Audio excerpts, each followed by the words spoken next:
All right. Good evening, graduate UNSY students. First, for everybody's awareness, if you weren't aware, due to the hopefully automated message, we are recording this session. A copy is going to be made available for those who are unable to attend live. Next, sorry about that. For the format of tonight's meeting, I'm going to start by introducing our guest, who will discuss her connection to uncrewed aircraft system technology. After, I'm going to lead a series of just high-level introductory questions, and then we're going to open up to a class-wide Q&A session. I do ask that everyone all mute your mics and save any questions to the end. Use your hand raise icon to indicate when you do have a question, and I'm going to work on trying to call on each of you in order.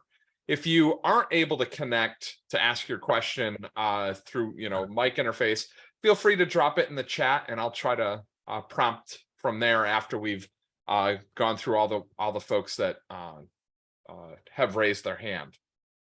So with that, I am just thrilled to welcome you to the 26th session of the UNSY Guest SME Speaker Series, the second of 3 for this term. I'm Dr. Brent Terwilliger, the program coordinator for the Master of Science in Unmanned Systems degree. Tonight, we are joined by our guest subject matter expert, Kristen Swoboda. Kristen joined the National Park Service as the new Fleet Pilot and Unmanned Aircraft System Specialist for the service's Aviation Program in September of 2018. She began her federal career with the U.S. Forest Service, working in a variety of positions in wildland fire operations, prescribed fire, aviation, engine and water tender crews, as well as on interagency hotshot crews. Following her years with the U.S. Forest Service, Kristen held various non-federal positions in natural resources, where she gained valuable experience participating in multi-agency collaborations, team building with individuals having diverse levels of expertise, and working to provide solutions to challenging issues. In the past few years, her interest in UAS carried over into the creation of a personal commercial UAS business, focused mainly on precision agricultural applications. This has aided in increasing her breadth of knowledge in unmanned operations, camera and sensor deployment, and the creation of multiple types of data products.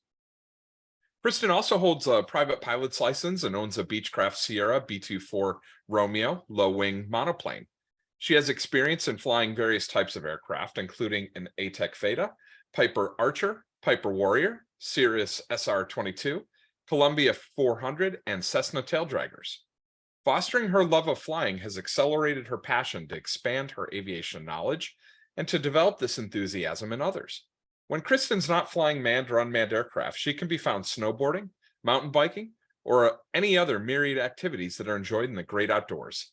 She also enjoys serving as a volunteer with the National Ski Patrol Mountain Host Program at the local ski hill north of Boise. And with that, let's give a warm welcome to Kristen, and I'll turn the stage over so she can tell us about the National Park Service, as well as her experience and observations associated with this evolving technology. Thank you so much, Brent. I'm so happy to be here to talk with your class today. Again, my name is Kristen Swoboda. I am the National Fixed Wing Fleet Specialist and the UAS Program Manager for the National Park Service here in Boise, Idaho, out of the National Interagency Fire Center. I'm going to talk a little bit today about, this is going a little bit slow on my end. Sorry about that.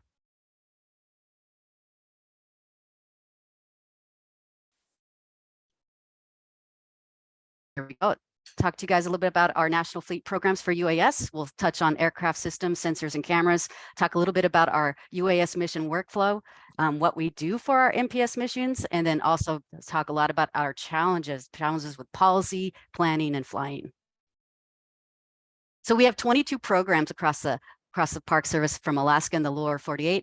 We have 76 aircraft, 66 pilots. We've lost some pilots due to attrition or they're moving on. We've lost some aircraft due to damage, and we don't have suitable replacement at this time, which we'll talk about more later.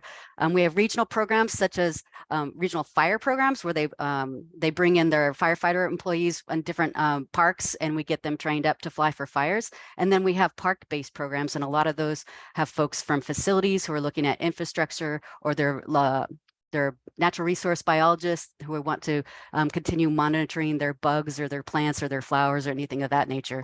So we have a lot going on in the Park Service. We want to look at our aviation fleet. Since we are part of the Department of Interior, we're one of the bureaus under the Department of Interior. we established our fleet back in 2010, 2012, and we brought on excess military aircraft at that time. And then 2014, we started to expand our fleet a little bit and looked into the Falcon Hover and the Falcon Fixed Wing. And 2016, we had the 3DR Solo, which became the workhorse of DOI. And at the same time, of course, that's when Part 107 came out. So we were able to train a whole lot of new pilots and to really use that aircraft for a lot of different mission sets. In 2017, we brought on the Bird's Eye Firefly. And then in 2018 and 2019, we started exploring more of the DJI aircraft, the Paradinafi, the Autel Evo, the Unique, and some of these aircraft. But then in 2020, our Secretary of Interior at that time shut down all operations for us to fly. So we could no longer fly anything that was not considered an emergency. So all of our mission set pretty much went down the drain unless we were flying for like a hazard risk, like post hurricane flights, wildland fire, prescribed fire, any sort of search and rescue or law enforcement flights. So it did pretty much shut us down dramatically. But that has kept us moving toward the blue UAS, or the executive order compliant UAS, which if you don't know about that, I will be talking about that momentarily. So as for sensors, you can see on the left, we have LiDAR sensors. We have especially the yellow scan, which is we use quite a bit. We have a series of FLIR sensors that we've been using. We also have MicaSense, the 5-band and the 10-band multispectral sensor that we use in a lot of missions. Of course, we have our natural color cameras, and then of course the small UAS that have those cameras already built into them. We use a lot for situational awareness. They might come with natural color and also a FLIR sensor with that as well.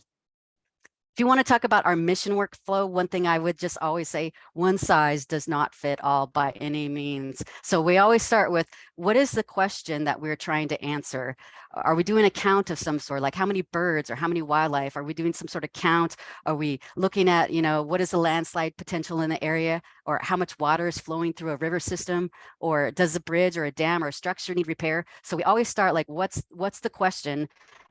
Data do we need to get the answer to that question? Maybe just a natural color image or a video will suffice, or maybe you need to build some digital elevation models, or maybe you're doing NDVI. But that's going to inform you when you get the data to answer the question, and informs you of what sensor you're going to need to collect that data. So maybe it's a multispectral or a FLIR sensor, or if you need point cloud data, you might need a LiDAR sensor, or you might say, no, I can do it with photogrammetry and structure for motion, just natural color images. And then that also informs you on how heavy that payload is, that sensor, of what aircraft you're going to need to fly. So maybe if you're using that big LiDAR yellow scan sensor, it's pretty heavy. You need an aircraft that can haul that, right? That has the payload capability to fly and haul that sensor around. Or maybe you can get away with one of those very small situational awareness type drones where it's easily packable. And so it all goes back to, what's the question? What's the data you need, what sensor it is, and then what aircraft can carry that sensor. Then I might touch a little bit on some of our UAS missions. I'm kind of going to blow through this really fast in the essence of time. And we do a lot of like interagency missions where we work a lot with USGS, we work a lot with BLM, with Bureau of Reclamation, all of the DOI departments. And so some of this is cross-pollinated, these missions. So we do a lot of vegetation. We've done the slope stability analysis, rockfall projects, trying to keep the roads hazard free.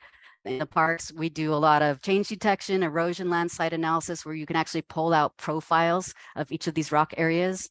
We do feature extraction work when we're like doing bird surveys, where you can take your FLIR and you can actually use program AI into our systems to calculate how many of those light spots are now part of our feature extraction data. And we've done mammoth trackway work, which is really interesting because you can tell by the stride length and how deep the impressions in the media of how old that mammoth was when it crossed through there. That's pretty interesting.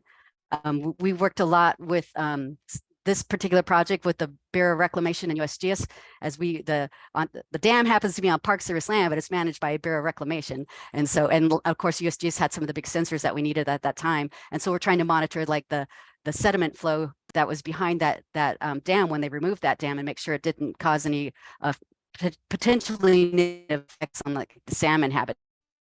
We use UAS a lot in wildland fire, situational awareness, hotspot detection. We map fire perimeters. On the right-hand side, you can see the M600 there that has a PSD. It's a plastic sphere dispenser, and inside of there has like these ping pong shaped balls filled with potassium permanganate. And what happens is when we fly that, we can drop those balls and we can start a backfire that will help slow down the head of a fire, of a wildland fire, or we can also use it on a prescribed fire, where you can have a really tightly controlled, area that you're flying in, and like, trying to meet that prescription by doing really slow flights. So we use a lot in fire, and then we also use it a lot in fire. So survival mortality of trees after a fire. We can look at the soil severity and the fire intensity that went through there. We can look at fuel load determinations, and we can actually calculate fire behavior calculations from that data. We do a lot with erosion and stabilization of soils, rehabilitation work after fire. And then we also have folks in our cultural resource side of the house who are starting to use thermal and multispectral sensors to identify artifacts. We've done a lot of floodplain mapping in the past, and also we can look at discharge rates in a dam. Again, we work a lot with BOR because their dams happen to be on our land quite a bit.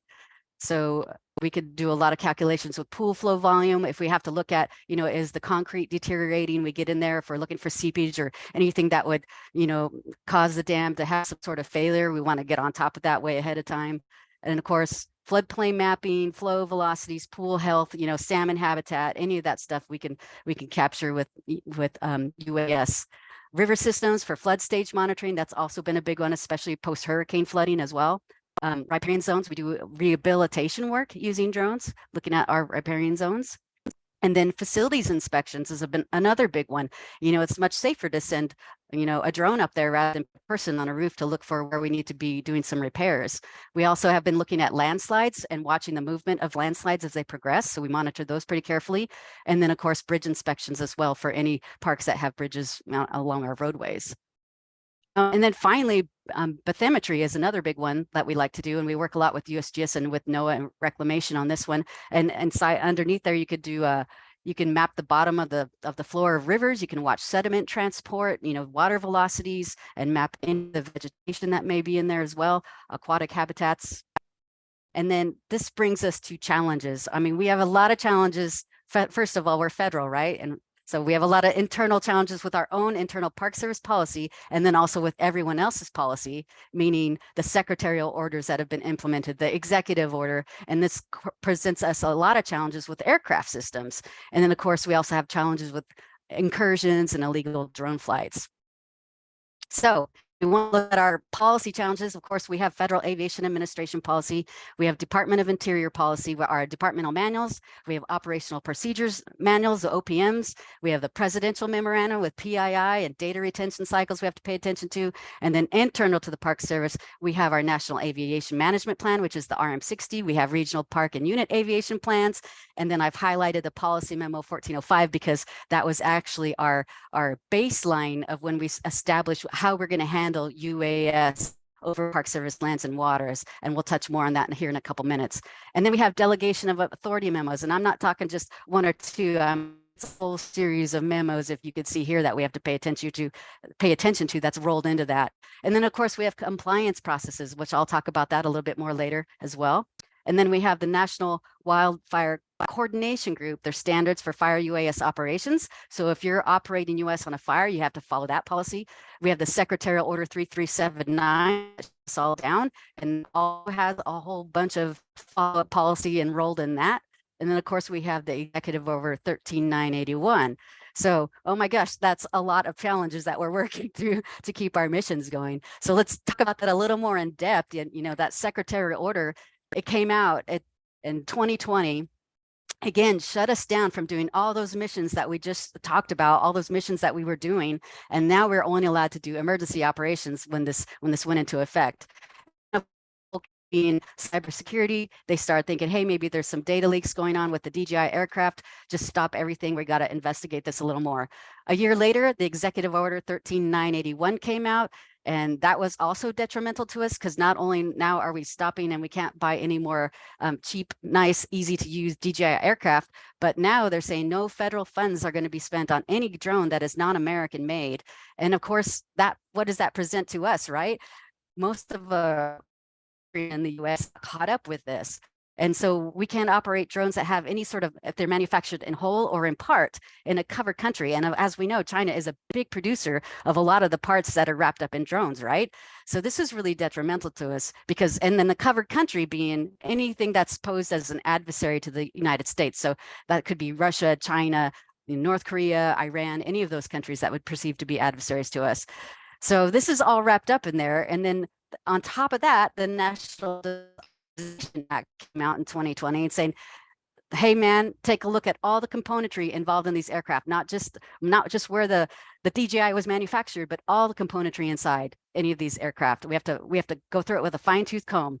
So with the update of the last secretarial order in October of 2022, that includes all the executive order requirements. And so in our Park Service policy now, we have to include not only secretarial order requirements, but also order requirements. So this means at this point in time, we are not allowed to purchase any new UAS that has been manufactured in whole or in part in a covered country. So obviously DJI was one of our favorite aircraft, and we are no longer able to purchase any of that.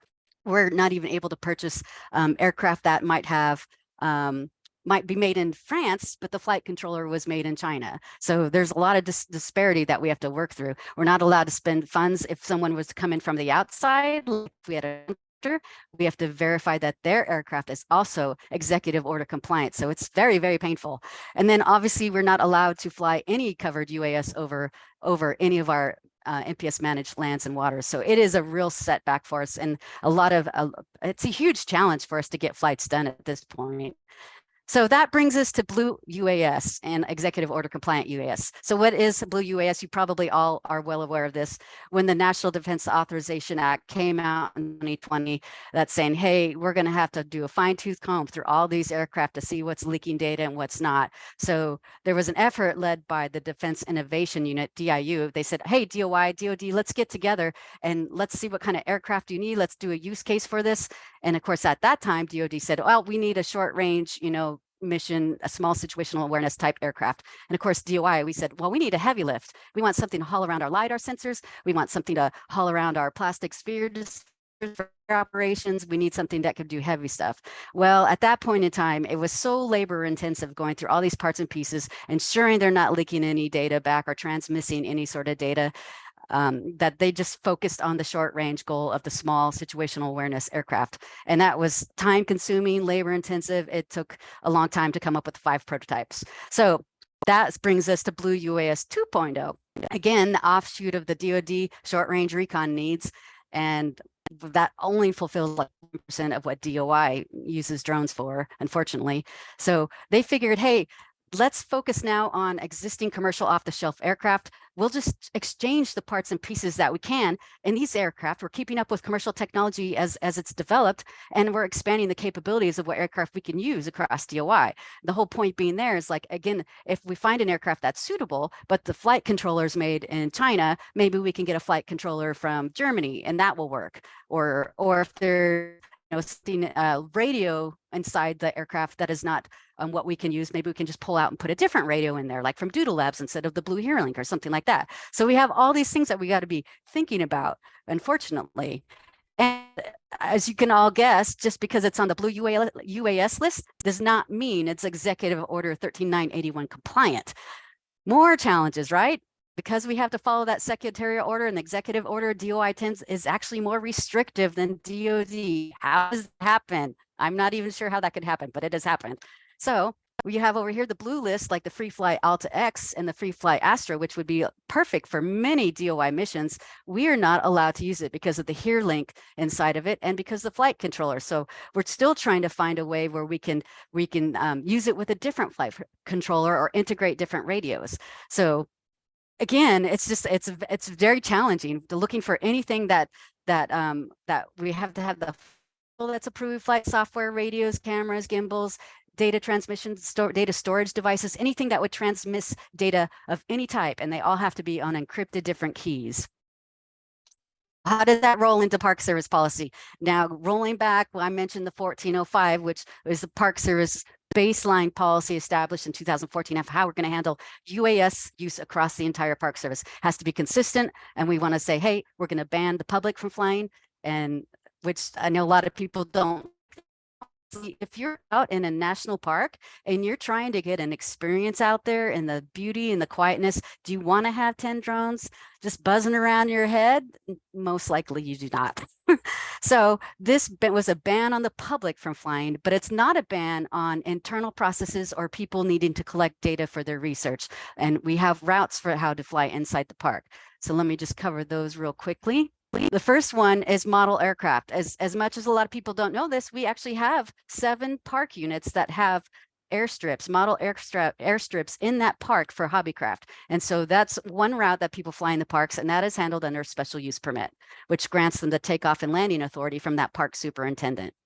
Number 2 is administrative use. That's anything internal that a park would be wanting to have for their data, whether that's a biologist who's doing scientific study, it might be the facilities person looking at infrastructure, seeing where repairs need to be made on buildings or bridges, might be search, rescue, fire, any sort of law enforcement activity, anything that the park is requesting to fly. So they might use a fleet pilot for that, or we might use a contractor for that. So but it's at our request for them to get that data. Again, we have to verify that they're using an executive order, drone in order for them to do these overflights, which has been very challenging, but we still have a lot of flights getting through, fortunately. But there's also the third route, which is activities conducted under a scientific research and collecting permit. So we call those the SMEs. And this is basically a university or a researcher who's coming in, could be USGS. They're coming in, they say, we want to collect data. It's not at the park request, it's an outside entity who's requesting to gather data. And they may or may not share that data with the Park Service. It's nice if they would, but they may or may not. And so that takeoff and landing approval is handled under that scientific research collecting permit. The fourth way is special use permits again, and that's handling the commercial use authorizations. So those are the big boys like Nat Geo, IMAX, Discovery. They're coming in, they want to do a film or documentary, or maybe they're filming a special event that's happening in the park. So that brings us all the way back around to our Appendix 7, which is part of our National Aviation Management Plan. At the very end, we have these appendices, and Appendix 7 is your approval. So every person who's flying under administrative use or a scientific research collecting permit has to fill out the Appendix 7. We don't do it for the special use permit because all that approval is wrapped up by the superintendent in that special use permit. So going back to our scientific research collecting permits and administrative use, they have to fill out this, the park superintendent signs it for approval. They approve any flight happening in the park, whether it's manned or unmanned. So that's why we have them do this. This was built off coordination with our Natural Sounds and Night Skies group to come up with some best practices and to be able to fly in the park. And why do we come up with best practices? Well, we all sorts of reasons that parks have been instituted, and we have to be consistent not only with the Organic Act, but any other reason a park is instituted. They have to be in compliance with, maybe it's wilderness, maybe there's endangered species out there, maybe we're protecting archaeological sites, fragile sites, things of that nature. And every park has a general management plan. It has a founding document for why it was created. And so we're really protective of those resources, whether it's, visual, natural, or historic resources. And our park superintendents, it's their fiefdom, really. Nothing goes on in the park without that park superintendent really approving it. So if we're trying to protect a scenic or a geologic place, habitats, or any sort of battlefield or historic site or those fragile archaeological sites, all these things need to be considered before getting that takeoff and landing approval. You might be trying to protect a noise sensitive species, or, there might be nesting habitats. So when you get that approval, they might say, well, you can't fly during these months because there's nesting habitat and it's being used right now, but you can fly during these months. Or they might give you, like if it's a cultural area, they might say, well, you can fly before 8 a.m. or you can fly after the park closes down because, we're trying to protect the public. We don't want this, drone falling out of the sky onto their heads, that kind of thing.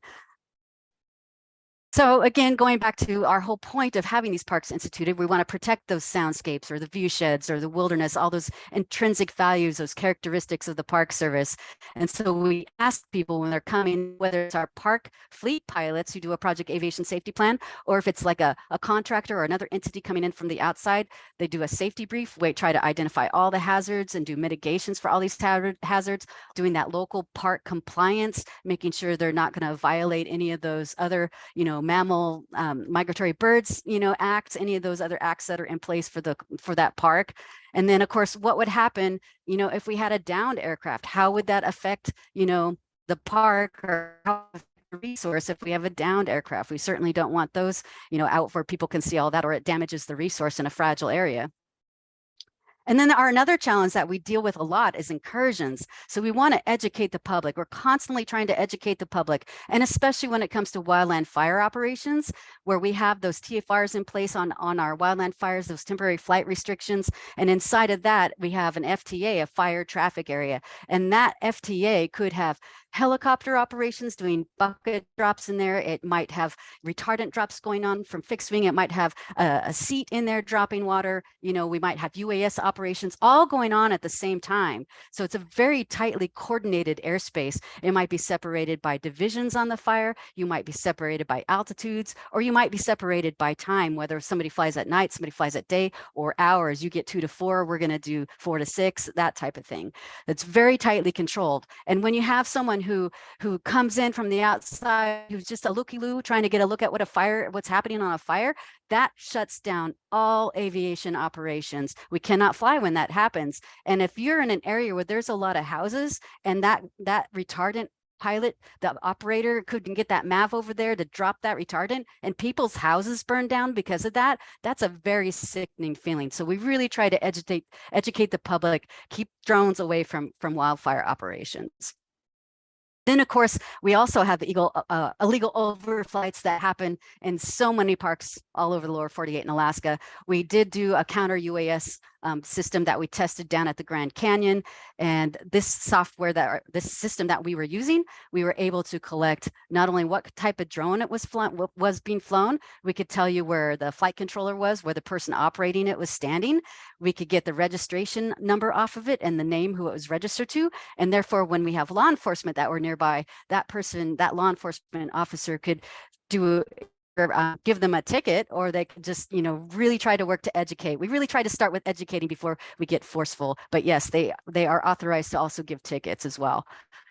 We also have, with our illegal overflights, we have an investigative services branch. And so our people are able to call in on a hotline or submit something online. And I get flagged with these weekly, sometimes daily, with people submitting, hey, someone flew over in this area, or here's something from Facebook or YouTube or Instagram, that they flew over the park. And the public is really good at policing. It's amazing with the public involvement. They're really good at policing and trying to help us keep our parks peaceful and quiet and protecting those intrinsic values of the park. We do have the opportunity with our investigative service branches, the law enforcement officers, if there is something that is flagged where they're harassing wildlife, say like those crocodiles or alligators down in Florida. I'm not sure which one it is. If they're harassing wildlife, we can actually pursue that on a legal aspect. So, and with that, I'm happy to take any questions. Outstanding. So we have both crocodiles and alligators, mainly alligators, but down in the southern Everglades, they have the American crocodile. Oh, wow. So I have a couple of questions. I do see Rob just posted one that's very related to something that you just covered. So I am going to highlight that, and then I'll go into mine. He was wondering what counter detection solution you're using, if you're allowed to share. That one, funny enough, that one was a DJI counter solution. Yes, yeah, exactly. We're using that on FAA sponsored research. So yeah, we're quite familiar with that solution. Right. We also have the Secret Service that we work with a lot over with the park police around DC area, who are also testing something around Camp David, but I don't remember what that system was. No worries. Well, I'm absolutely floored by just the wide variety of application use cases or missions that you're all working.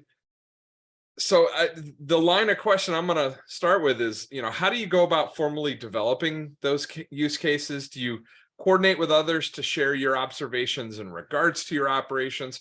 Where do you pick up your new operational strategies, the methods, the ideas? Do you mind walking us through that typical process from really ideation to the start through to long-term incorporation into your toolkit?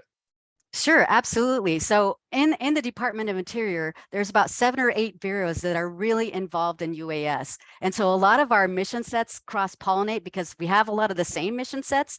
We might just be looking at something slightly different. And so we do work a lot with the other bureaus. Say, if we, for instance, back in 2014, we wanted to fly at night.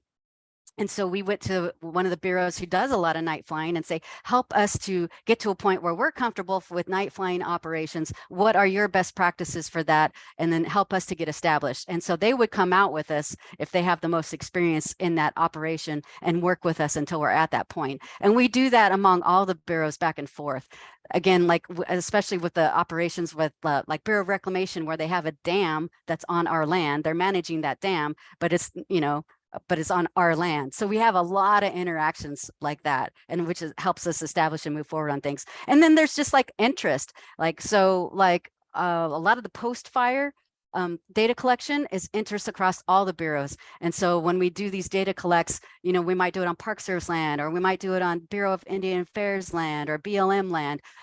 So we get all the bureaus together, all the leads who want to come out and help with this data collection, and then how we transmit that data, package that data, all the processes behind, getting us a good data product. All of that stuff is shared. Outstanding. Well, given the importance of accurate and current info in what you do, what tools or resources do you personally use to stay up to date in this space? And what are some of the challenges you find with just sifting through all the available information that's there? I would say mostly we are bound by our own policy.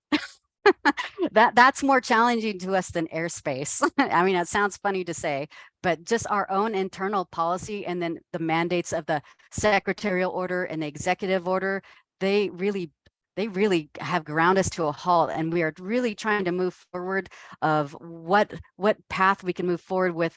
For instance, with the blue UAS that are not EO compliant, working with the Secretary of Interior, is there a path forward where we can, in the interim, use those UAS on our way to getting fully compliant with the executive order?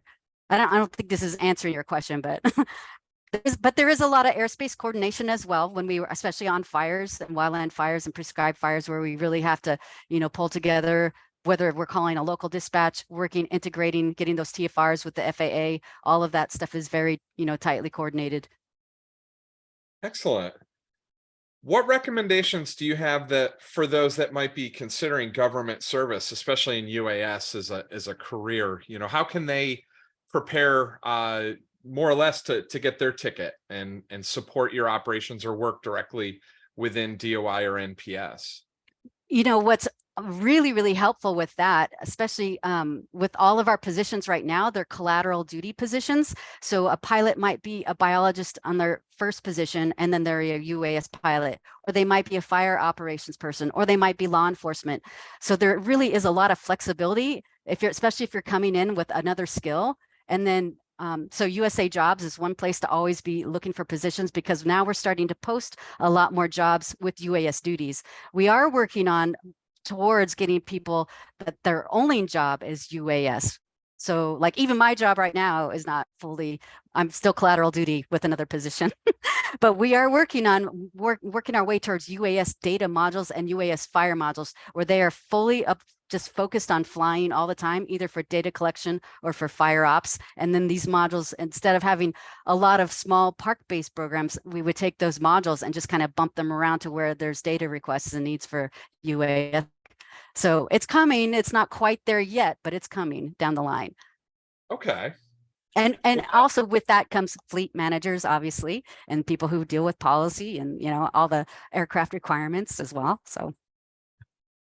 Absolutely. And that's often an under-examined or considered aspect of UAS operations, especially larger scale, is that they are aviation assets, and the same principles, Correct. the same concepts that go into the management of a fleet, the business side of it, the sustainment.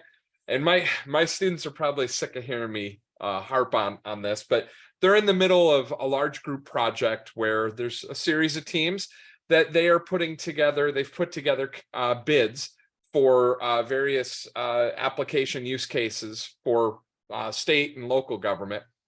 And one of the things I keep coming back to is sustainment cost. I need to know life cycle sustainment. I need to know the specifics beyond just what system you're going to provide. I need to know what support equipment is necessary to run this. I need to know what your plan is to keep the systems relevant and timely, even though, you know, the payload, it might be replaced next year because something with much higher fidelity or resolution comes out. Yes. But we still need that 3DR to be our workhorse because we've invested so much, and the functionality still remains on that, but its payload isn't the same that it was. So getting the teams to kind of think about that has been, I think maybe in some cases a new door to open. So it's kind of interesting. No, absolutely. You are so right on with that. I mean, when we look at replacement of systems, like we like to say, you know, replacement is every 3 to 5 years on our aircraft. However, that was when we had aircraft that only cost like $600 or $2,000. Now, when we're talking aircraft that's ranging anywhere from $30,000 to $90,000, and in the UAS world, we always said one is none, right? Because there's always one that's acting up when you're trying to do a mission, right? So you go to the other. Well, now what do we do? We're asking parks to put in that much money when they're saying, well, I could use that for hiring a staff member. Why would I put it into aircraft? So we have to really work with the among the Department of Interior with their Office of Aviation Services, because they basically govern all of our bureau's aircraft, our aviation assets, and provide guidance for that. So we work very closely with them on how we can recoup these costs if we are charging like in a daily availability rate, like just like you would with manned aircraft, something that starts to pad our fleet accounts so we can, you know, purchase new aircraft in the coming years. Well, that to the class, that's essentially what I've told you about amateurization out of the budget worksheet stuff, that you're looking at that return on investment. What Kristen's describing is, instead of having a 3-year breakup for return of that cost or coverage of that cost, it's going to be over at, you know, a longer period, whether it's 10 years, 12 years. I'm not sure how long you guys are going now for your recovery, your cost recovery, but it's good to see that this stuff is truly real world, and it's stuff that's happening on your side in the government as well as on the business side. Yes. So I've got a couple questions over in the chat. Everybody else, if you want to start raising your hands, I'll read these and then I'll come to you with any questions you might have. So Cole asks, the policy is your biggest challenge when it comes to UAS operations. What are your challenges when it comes to finding new pilots? Has Part 107 caused an increase in interest or an ease of UAS operations? I would say there's definitely been an increase of interest. And in our parks, in the Park Service, it is a process to establish a fleet program. So we have to, an aviation, anytime you do an aviation program, we have this aviation enhancement that gets signed at our Washington, D.C. office that says, okay, I grant that park wants to start an aviation program for this purpose. So they fill out that paperwork, and they do our takeoff and landing approval for the park superintendent saying, yes, I grant you the ability to fly in this park. And then we send them through not only the Part 107, they have to come in hand with that license, but we send them through what we call A450, our DOI basic remote operator class. We teach them all about emergency procedures. What are you going to do if you have a flyaway? How to get that aircraft back if you lose it and you can't tell which way it's going, how to do emergency landings without damaging the aircraft, all of these things. And of course, we cover a lot of policy. We cover crew resource management, aeronautical decision making, a lot of airspace stuff, risk management. And so when they come out of that class, we get them armed and ready of like, I know material, I know how to be safe, and I know how to fly this aircraft and get it down. And if they're on, if they're a non-fire, we usually send them through a mapping track, which is a week-long course showing them how to capture imagery at the right flight altitude per your sensor, the right swath angles, the right overlap for your imagery so you can process data and get out good data products. If they're on a fire track, we send them through what we call 373. It's UAS for incidents, and that teaches those pilots how to operate in the airspace and inside of a fire traffic area where it's very tightly controlled. They have a call number, so they're able to talk to the aircraft. They're unmanned Romeo 321, or, you know, depending on what size of the aircraft, we have a 4-letter Unmanned Romeo 400 series, which would be for larger aircraft. The 300 series is for the smaller aircraft, and they're able to communicate, with the air ops coordination and with fire traffic in the air and then also on the ground. So it's all very tightly controlled. And then after that, if they want to go into the aerial ignition aspect in fire, that's when we send them to a 2-week academy where they are really learning to integrate with burn bosses and fire ops, judging what the wind speed is doing, how quickly to drop balls, depending on what the fire prescription is, or the window with the wind, or how soon they need a burn to get through an area. So it's lots of schooling within Department of Interior, but it is really fun. And we have some really great pilots. Outstanding. Katie asks, looks like you use a lot of small group 1 or 2 category UAS. Is there Yes. ever a time where you would like to use large group 4 or 5? Yes. I Sorry. was just curious if you're looking at the possibility to incorporate larger systems like, that would be like MQ9, RQ, 1, etc. The medium altitude, long endurance type platforms. Correct. So we were using Scan Eagle for a while. So what we do, especially for fire ops, we have a call when needed. And so those are usually those middle altitude aircraft. And we've been using them to support us on fire ops, and all of our incident commanders out on fire love the data that we get back because it's an instant response of what's actually happening right now. And then we are planning to expand that into like the natural resources data collection world, mostly because of our Alaska pilots. They have a lot of ground to cover. They all want to use UAS, but obviously these small UAS are not going to cover that much territory. So we're hoping to expand on that side of the house to cover some of those projects up in Alaska where they need to go 10,000 square miles, that type of thing. On that route, I'm just kind of curious if maybe if you've ever had any discussions with some of like the Army National Guard units who they now have the what is it? It's the MQ-1 Gray Eagle, which is it's a slightly different version than say what the Air Force had, but it's a more autonomous in nature platform.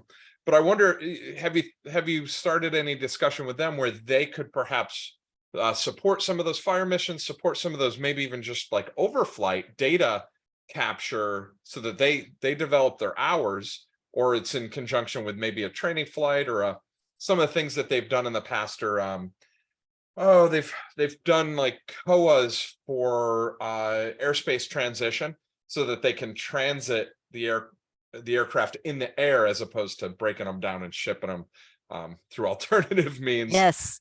Actually, we do have a lot of memorandum of understandings, MOAs, in place, or agreements in place with not only with the National Guard, but like also with the Navy and also with the Coast Guard, where we are able to use their aircraft in situations. Most of the time, it's them asking us, like, hey, there's a situation happening, is it okay to fly over this area? Yeah, you're a partner, you've got a cooperator letter basically stating the pilots and the aircraft and who's allowed to fly, and you're pretty much good to go.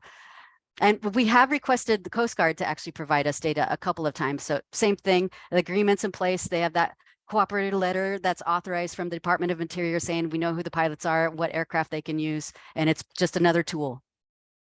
Oh, outstanding. That's so cool to hear, how that collaboration exists. And, it gives, here in academia, it gives ideas of, for us, future application sets and ways that we could look at theoretical problems to add to our toolkit of possible strategies to address things going forward.